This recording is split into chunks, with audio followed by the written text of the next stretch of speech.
Hello, everybody, and we're going back to a game that we've already done before, but this time in the form of delicious, delicious DLC. This is Shantae Half Genie Hero, Pirate Queen's Quest. So that's like 3 subtitles or something. I don't. Ted, you didn't even let the title screen.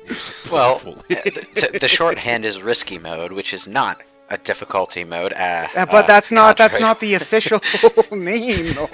We have to, but anyway, I should say right from the start, this is a 100% playthrough. But I made the foolish decision of thinking that I remembered where everything was in the order I should do things in before recording, and so I didn't practice, which was a bad idea. So I'm gonna be doing way more backtracking than I need to. But whatever, I play how I want, man.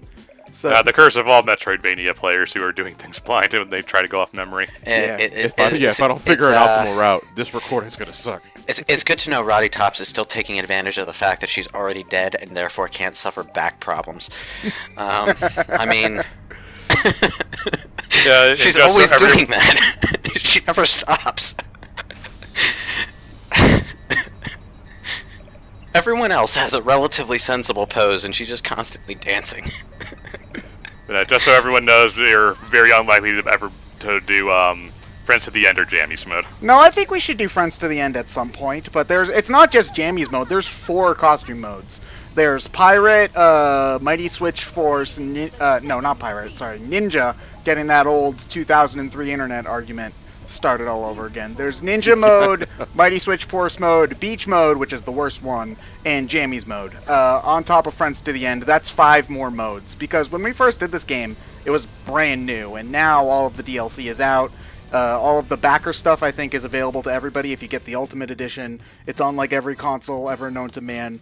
This game, there is an argument to be made between Pirate's Curse and Half Genie Hero, but you definitely get a lot for your money with Half Genie Hero. I love most, I should say, of the extra modes. Beach mode. All right, then I think we should start there, then. Now that Half Genie Hero has gotten a substantial amount of DLC since its release. Do you think Pirate's Curse is still the better experience? Half Genie Hero is the better experience? Well, there's no Tan Line Temple in Half Genie Hero, so... Yeah, I remember you saying the same thing in the original concert. I mean, they're both great games. It's honestly, I think, a matter of personal preference. Do you want something more traditional Metroidvania?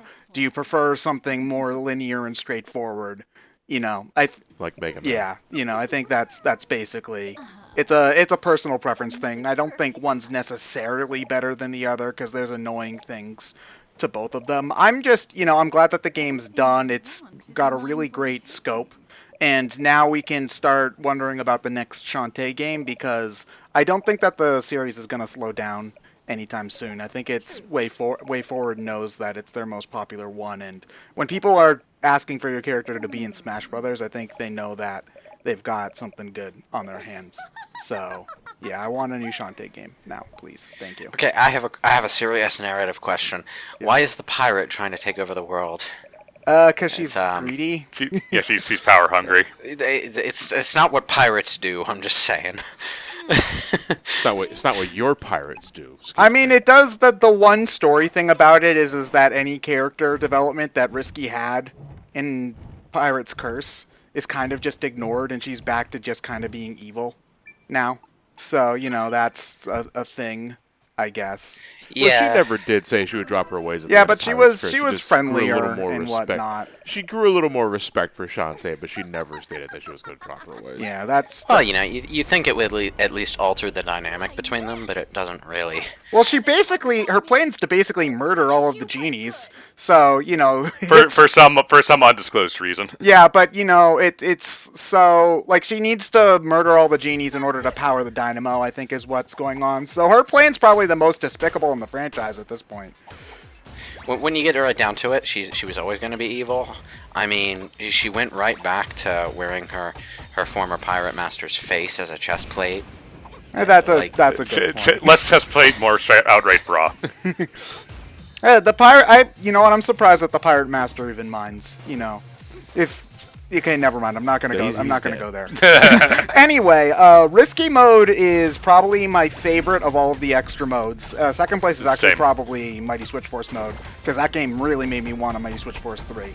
Like, Yeah, I would love they just reuse these this visual style and assets and stuff and just make a Mighty Switch Force 3 for Switch. that would be Mighty Switch Force. that would be great. But anyway, the one thing about risky mode is that you have way more combat options than Shantae does, and you can use them more quickly because, well, yes, as Shantae, like you can switch to the elephant and you can switch to the harpy or whatever. With risky, it's all just there at a tap of a button, meaning that once you get enough upgrades, you can really cause some mayhem, and it starts feeling like a Contra game to some extent, or like Metal Slug or whatever. With especially upgrade the guns early. That's just the best way to have fun in this, I think, is spamming missile fire and spread shot fire all over the place. The missiles ended up being the last thing I Oh, upgraded. dude, they're so good. They're the fastest way to do damage in the game.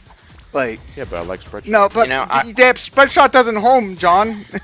All right. Yeah, but That's why we aimed. What? Yeah, but you're What's doing that? 3 shots for the price of 1. I mean, I gotta say, the game did feel a bit bare on content when it first came out, but Yeah, a little bit. now that there's just more stuff, it does feel like a more complete package, which, you know, is more than I can say for, you know, like Risky's Revenge. Yeah, Risky's Revenge really did feel like half of a game because of probably, I think, a combination of time and DSi where... Yeah, but more importantly, it never stopped feeling like half of a game. Yeah, and since most of the extra modes have a kind of arcade feel to them, where, you know, you don't... most of the extra modes don't even have a town or hub stage like Risky does, because in Risky's mode, I think, is unique in that you can... It's the only one in the game where you can tackle the stages in any order you want. I usually just go in normal order anyway, because I like the order in which you get those upgrades. So, yeah. Well, they decided to bring back the element of, you know, having a boat to go places from Curse of the Pirate's Curse. Pirate's Curse of the Genie Witch mood. I almost said Curse of the Black Pearl. Pirate and the Curse of Shantae. Curse of the Black Pearl, man, Pirates was a good series. It's really a shame that they didn't make any sequels. I know, just like the Matrix movies. Yeah, I know, right? Like, Matrix would have had a fantastic sequel. Wait, movies, plural? What No, the Animatrix, don't you remember, John? The Animatrix. It's right up there with Jurassic Park. They really should have made sequels for that too. So yeah, there's going to be a lot of chests that you see me skip because I don't have the upgrades. And one thing about this mode that I will say is that it kind of... You start off with Risky feeling really weak, but she kind of grows exponentially as you get more black magic, because that's what you find to upgrade your stuff, is the black magic from Pirate's Curse, actually. Man. And then you can choose whatever you want to upgrade at any point. So if you want to upgrade your sword first or whatever. For some reason, the lighting in this area is giving me flashbacks to Disney's Aladdin on the Genesis. And now I'm remembering how fucking hard those Disney games were. You can kind of blur my eyes. I think we're shooting apples. What one was better for Aladdin? Was it SNES or Genesis? Super Nintendo was a bit easier. Super Nintendo was easier. The Genesis one was more interesting, though. I would say. Okay. It was more going So on I think gameplay-wise. it doesn't hurt to play both, which is exactly what Disney wanted. To buy 2 copies of that game. Well, it wasn't really their reason for making 2 versions, but Nintendo was just silly about exclusivity back then. Well, no, Yeah. that wasn't even so much an exclusivity thing. That was just there was such a big difference in how the consoles were made. They kind of had to make 2 different versions. Yeah, you can't port an SNES game to the Genesis because they work so differently. That's not strictly true. There have been some games that are mostly identical on both systems, like with maybe some performance exceptions and a sound card difference. But there was Nintendo was doing some somewhat skeevy. No, that was during the NES. No, there was still to that extent They in were the still PS. somewhat doing it was- it on the SNES. It was Somewhat, not but- necessarily. It was not necessarily taking it from the SNES, putting it to the Genesis. It was making 2 versions of the game for different systems. Yeah, well, what a lot of companies wound up doing was having two different development teams make 2 completely different games. Sometimes with shared assets, like I swear that Alien 3 game had the same sprites, but they were 2 completely different games. One of them was absolute shite, and the other was actually, ironically, a Metroidvania. A Metroidvania with Ellen Ripley. That's an interesting an interesting development there. So and fun fact, Way Forward eventually did make a Metroidvania Alien game, which I believe is considered to be pretty good. Like it's weird. Alien games are either trash or surprisingly good, and nowhere in between. Because it's like Colonial Marines is the terrible one, and Isolation is the good one, right? Colonial Marines is the one that had the AI bugged by one mistype. There was a typo in the coding. Yeah. Which, like...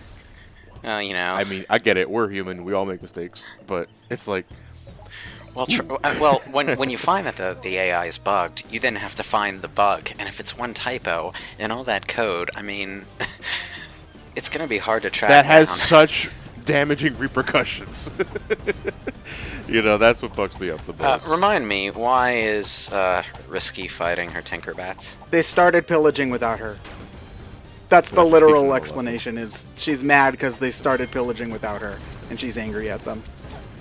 Also, whoever wrote Risky's lines in this has... very odd tastes, I will put it that way, because her lines are like, come to mummy, or don't make me punish you again, and stuff like that. So Wait, come to mummy? Yeah. As in the British mummy? Mostly, yeah, from what I remember. Also, props to Christina V, who's the voice of both Shantae and Risky. She actually pulls it off very convincingly. And it's almost, if I didn't know that they were the same voice actor, I wouldn't know, I guess. So it's just one of those things where sometimes you can tell that the same actor's doing two different characters, and in this case, I kind of can't, so... The rare case where a video game voice actor gets to showcase their range. And then I think her voice for Shantae is relatively close to her speaking voice, because she also voices one of the characters in Octopath Traveler, and that voice is almost exactly like Shantae, but the character is nothing like it, so it's very bizarre. Because she plays the cleric, Ophelia. Oh yeah. So Ophelia. she's being like very priestly and all like the flame guides us true, and it's like that's Shantae, but Shantae ain't no cleric. Yeah. I keep Do you waiting remember that game for, when Shantae discovered Jesus? I keep waiting for a giant bear trap to just close on Risky, and Shantae, evil Shantae, to just pop in from out of frame like, ha, I got you. Revenge. Wait a minute, I don't own a bathtub. I also like that the upgrade that they gave you is the hat you already are wearing. Like, okay, did Risky just forget to use it as a parachute? Oh, good, you found my hat. We found it on your head, mistress. Hey, that's my hat. Give it back. It's already on your head. She was number one.